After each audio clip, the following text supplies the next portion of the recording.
Also wir sind im Park von Burglede in der Nähe von Bonn, die dem Galeristen Sandro Parota gehört.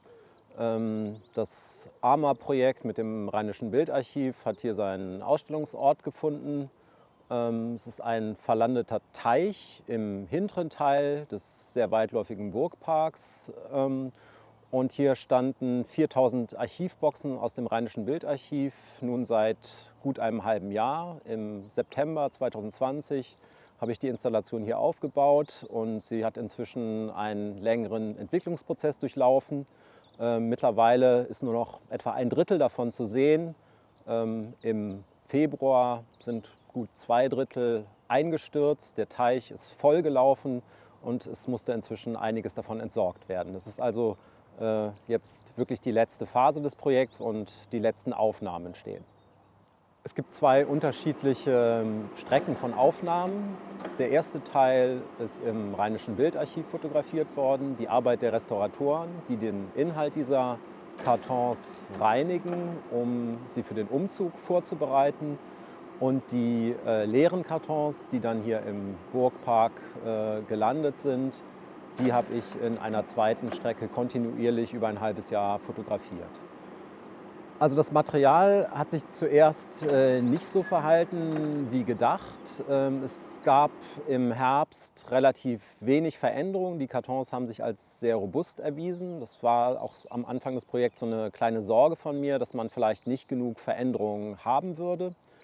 Aber es gab dann im Winter, also insbesondere im Ende Januar, Anfang Februar mit den Schneefällen und auch starken Regenfällen, dann kam dann zum Einsturz der Installation. Es hat sich ein Teil zunächst abgesenkt, ist in Schräglage geraten, eingestürzt und schließlich füllte sich der Teich, die Unterkonstruktion, auf der die Boxen stehen, kam ins Ungleichgewicht und damit ist die Installation zusammengebrochen.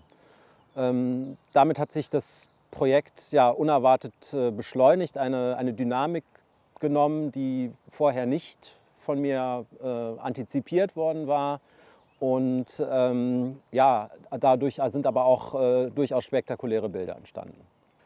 Also ich habe, als der Teich vollgelaufen war, mit Wartstiefeln, die mir Sandro Parota als passionierter Fliegenfischer geliehen hat, dann die Installation weiter fotografiert.